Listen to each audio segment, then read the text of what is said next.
you guys got a letter to a summons to come to Luskin to meet with the Arcane Brotherhood, and they explained a little bit about what's going on. They've sent some of their people up to north to Icewind Dale to check out what is been going on for the past couple of years. Is O'Reil's curse, the winter curse, where she goes out at dawn every morning, and she pretty much puts a spell over the land to where the sun doesn't come up over the horizon. So it's a never ending winter there. And what they've asked you guys to do is go up there, partly because of your ties to the north. Some of you guys have some ties to the north, and to help the people of 10 towns just exist through this until they can figure out how to break this curse and how to end this never-ending winter. The way up through the mountain pass is only open 5 weeks out of the year now because of this curse on the land. You guys have about 3 weeks until the pass is completely closed. Within this 5 weeks, there's just caravans going, nonstop to supply the 10 towns with things that they cannot manufacture themselves. So they've given you, they provided you the name of a trade caravan that you guys can hook up with to get you up to Icewind Dale. And then also you were given, and I need to put it in your bags, but you were given a winter clothing, one set of winter clothing for each of you that you will need for your time in Icewind Dale. And then as you're leaving, they give you the name of the contact that you will meet up with in the north. It's the speaker of Bryn Shander. And the speaker in all the towns is kind of like the mayor. Every once in a while, all the towns will come together, kind of go over all the problems and stuff. But the speaker of Bryn Shander, her name is Dervesa Shane. And they let you know that you can find her at the North Look Inn when you guys get to Bryn Shander. Just as a side note, I put a couple potions of healing. I think I gave you each 2 of them. If those should be in your inventory, just make sure those are in your inventory. And then also on your action page, there's a place where you can use those potions, but you just need to make sure that you have either yourself targeted or the person that you want to use, and I'll try to remind you as we go along. Is there anything that you guys want to do before you leave Luskin? So Luskin isn't in Icewind Dale yet, right? No, yeah. So Luskin is just a little bit south of the pass, and if you look at the map here where it says 10 towns, if you just go straight south of that. That's the road that you guys will be coming up through, and that's just the start of the pass there. So if you were to go another 20 to 30 miles south of that, that's where Luskin is. Well, we only have 3 weeks before this road closes. We must go. I have no more business here. Okay. I just want Phoebe? How about you? Give you guys an opportunity. I'm trying to think if I have any business here. Do I have the proper gear? Like, do I have clothes for this cold weather, like, on me? Or, like, is there something I should buy at a local store?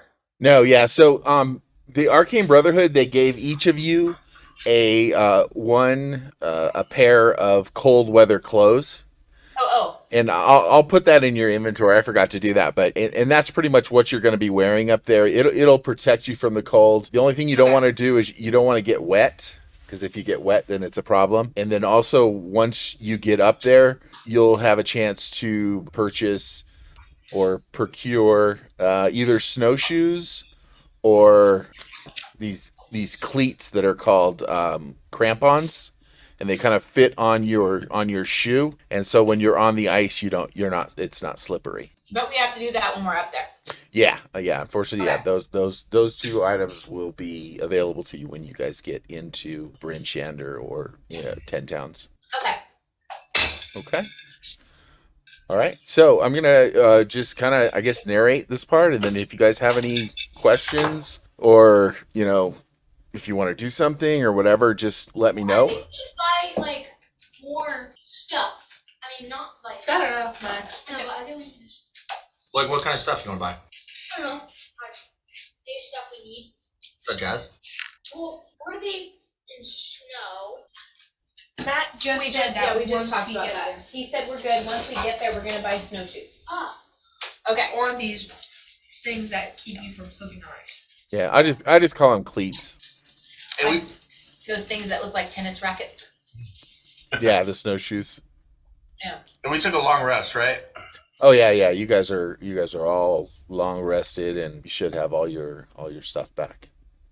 Okay. I don't know. And if there's no further ado, You are, for some reason, you're not in the combat tracker. Let me throw you guys in there real quick. Fergal boy, are you excited to go to the snow? Wonderful. Good talk, Fergal. I always love talking to you. It's exhilarating. Yep. Well said, boy. Well said. Okay, so the party meets up with a caravan and begins the journey north. As you make it through the pass, you notice a definite change in both the sunlight and weather. It's starting to get significantly colder with every mile traveled.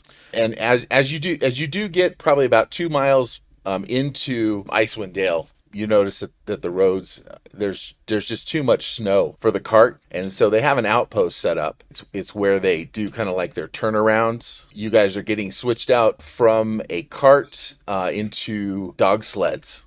So the carts are switched out for dog sleds at an outpost a couple miles north of the pass. The long steel runners mounted on the waterproof wooden sleds have been balanced and sharpened for maximum efficiency while traveling in winter conditions. This new transportation is far more useful than wagons in deep snow. Wind across the barren landscape buries any pathways with shifting snows, so the merchants and other travelers of this desolated land have piled up stones as waymarkers. You stumble over a small pat of rocks. Kicking off the snow, it looks like it's customary for travelers to add stones to piles and make new markers. Why would they be making markers? This is customary. Come now. I should make a marker. Fergal, come chap. You're big and strong. Let's make some markers. I think maybe the markers mean something. It's tradition. Do we have anybody with us, like a guide or somebody? Yeah, you do. Guide what they mean? Yeah, absolutely. And his name is, I was going to get to that, but that Ukraine Cornelius is your guide. It's not so much a guide. He's kind of like driving the cart, that you guys are on this caravan that you're with. Yeah, and he just tells you the markers are more like milestones to kind of outline the roads so that when if the snow does get too deep, they can kind of figure out that so that they can stay on the main road. Oh, okay. So you guys, do you have anything else you wanted to do or? No. Okay. So as you get back on the main road, the driver looks back at you and chuckles, and he sees you guys kind of, looking a little cold, shivering, and he says, it's been a while since you've been up in the north past the spire, I take it. I've never been up here, personally. I detest the cold, but I'm up for an adventure, and my friend Fergal here, he decided that he needs to go, as well as the rest of my party. I take it you like the snow. No, I don't like the snow, but I gotta have a Interesting job. profession. I just drive the cart, and the sleds. But you don't like snow. No, I don't live up here. I live down Where in are you Luskin. from? I live down in Luskin. Luskin. So you only travel up here 3 times a year? Oh no, we come up and down. As long as the pass is open, we'll do this. This is a daily run. But I thought the pass is only open 3 weeks out of the year. It's 5 weeks, yeah. So those 5 weeks, this is a daily run for me. The What other else do you time, do? I'm a fisherman. Is there any good fishing up here? Oh yeah. If you like fishing, Icewind Dale's the place to be. We'll Really? catch you some knucklehead trout. Knucklehead trout? How exciting. What is that? Oh, she's a beauty. She's about 3 feet long, 75 pounds. You don't watch out, she'll knock your head off. Really? How would you go about catching this knucklehead? No, you do it with the pole. I understand, but 75 pounds is a large fish, if I'm not mistaken. Well, yeah. What kind of pole do you use? A big pole? Jolly good show. A big pole. Did you hear that, Elijah? Yeah. How's knucklehead eating-wise? Could we sell it? What purpose is it? It's delicious. That's mostly what we bring down. Salted fish. Delicious. What else can you tell us about this land? Well, I can tell you the last 2 years it's been getting colder and colder. Knew it. And why is that? So this is Mr. Ukraine looks like, Mr. Cornelius. That's what I thought he looked like. That's exactly what I thought he looked like.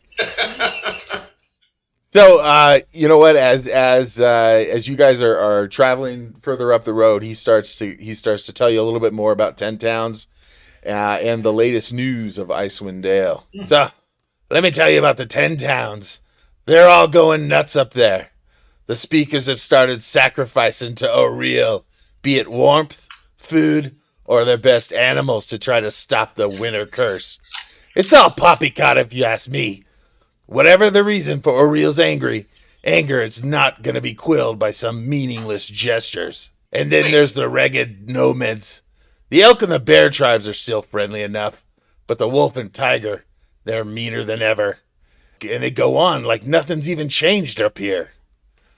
Then you got those blasted Goliaths.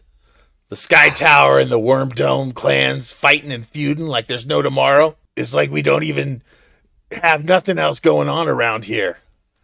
Well, I guess that's what happens when you live in the Spine Mountains. And last, don't get me started about those battle hammer dwarves. They're just living underground and spending all your time cooped up in those complex caves and sprawling iron mines just ain't right. Although, come to think of it, they ain't out in the cold, so maybe they have the right idea. Crazy dwarfs with all their crazy dwarven valley at the foot of Mount Kelvin, Carl.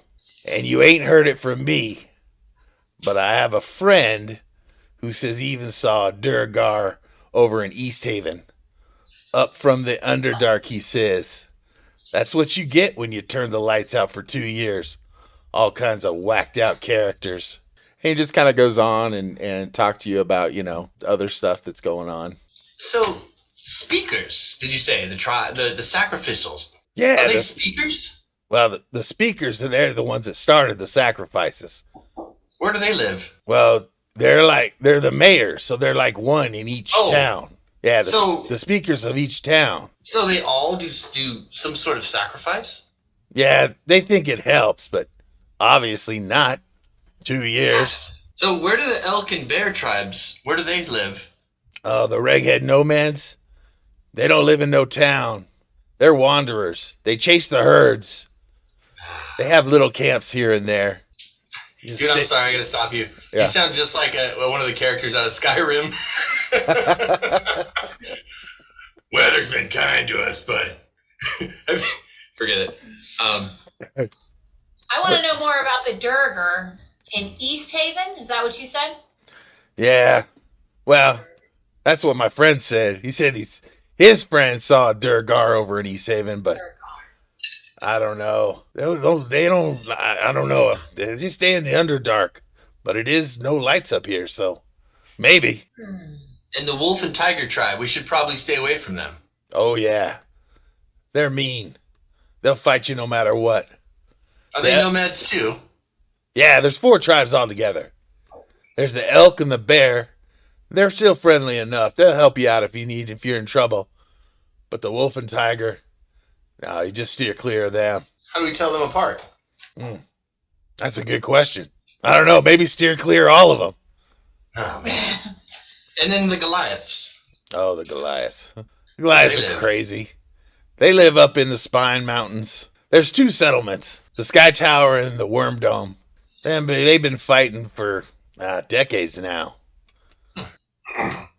So each one of these towns? So the Goliath and the nomads, they don't live in towns. Oh, no.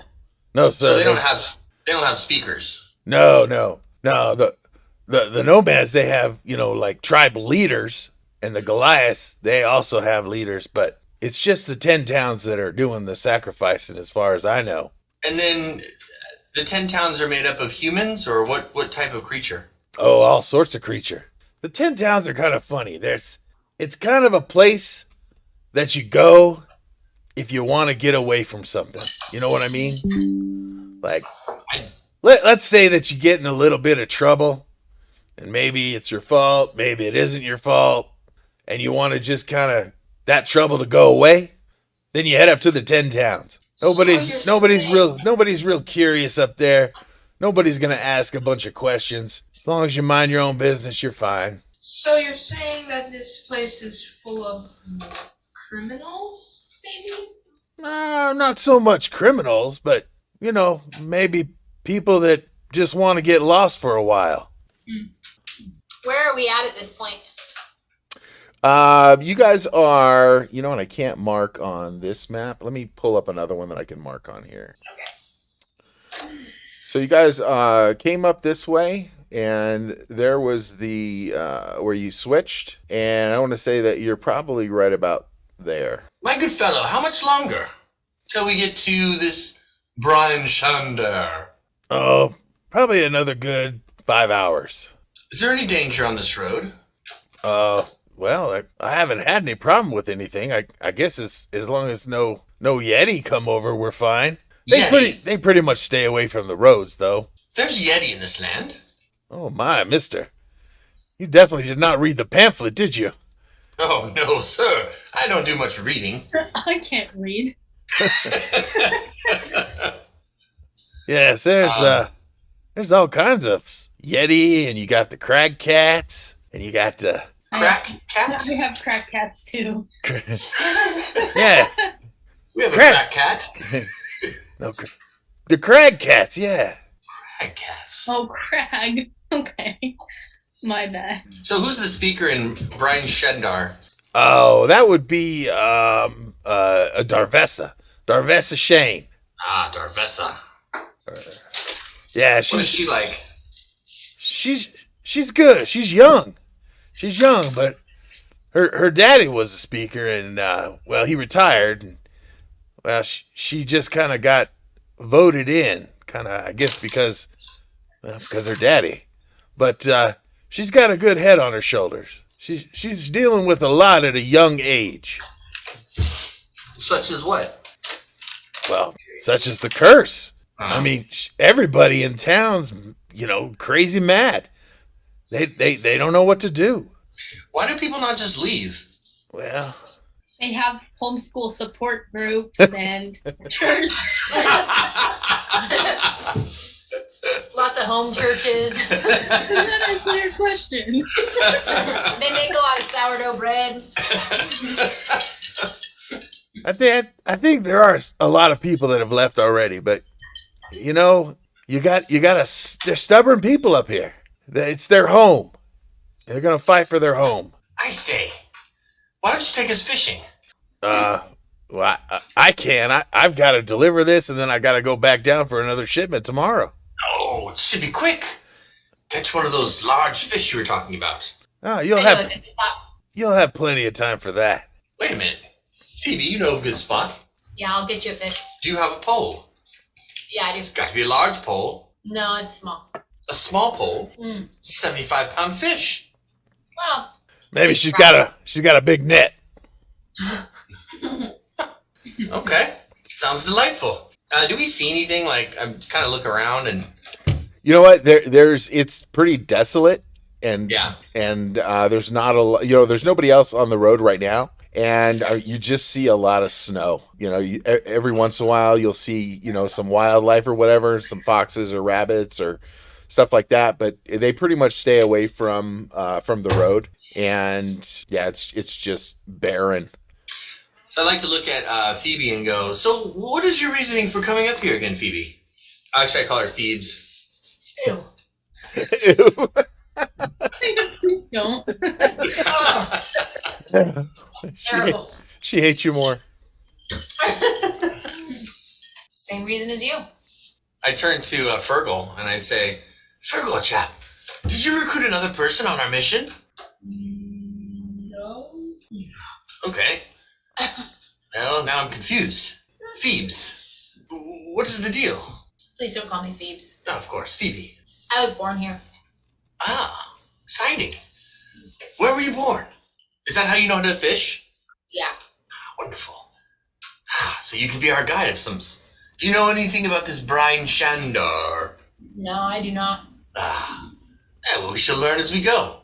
Elijah, what about you? What is your reason for coming up here? I wanted to see if I could manage some frost spells. So to learn magic? Yeah. Excellent. Ixis, what about you? The fishing. Ah, wonderful. Oh, we shall eat like kings. I do love fish. Me too. I'm a cat. Ah, that's true. You are a cat. I don't like fish. I'm a cat.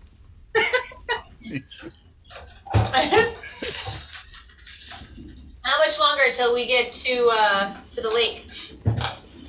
Okay, so as dusk quickly approaches, you see 3 sleds coming down the road. Oh. All of them pulled by 6 sled dogs, and there is a banner flying from one of the sleds. It reads Torg's Caravan. On the other sled, you see banners of a gold wolf paw on a black field. As you get closer, a woman riding on the main sled yells out to you, "Better hurry! Still about 2 hours away from Bryn Shander." There are 2 other men on each of the smaller sleds, bundled in furs and coats. Then the driver of the main sled catches your eye. You didn't notice it before, but you realize he isn't wearing anything warm. All he has is a stylish vest and matching pants and boots, similar to the style of those worn by mariners in the southern part of the Sword Coast. As he passes by, you're aware of just how handsome this man is. And then you see his eyes and realize this is his most striking feature of all. His eyes, which are as blue as a frozen lake and staring right at you. Ah, well, what a handsome-looking fellow. It's almost like looking in the mirror. And then I want to ask, Ukraine, Cornelius, old chap, why isn't that man wearing clothes? Is he some sort of exhibitionist? I don't know. I didn't see him. Did anyone else see that chap? I don't. Handsome devil, wasn't he, Elijah? But not wearing clothes. Not as handsome as me. Well, no, of course not. Not as handsome as you, but he was pretty darn handsome. Fergal, what do you think of that? What do you make of that ban? Interesting, he hasn't frozen yet. Is Ixis, does she have, like, fur that protects her from the cold, or does she still need the warm clothes? I would say to an extent more than you guys would, but she will still need probably the clothes. Okay. So I'm just going to ask Ixis kind of the same thing. Ask her if she saw that devilishly handsome man with the trousers. Oh yes, he was pimpin'.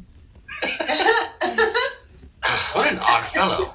And then ask Ukraine, are there any people up here who can get away with not wearing these furry clothes?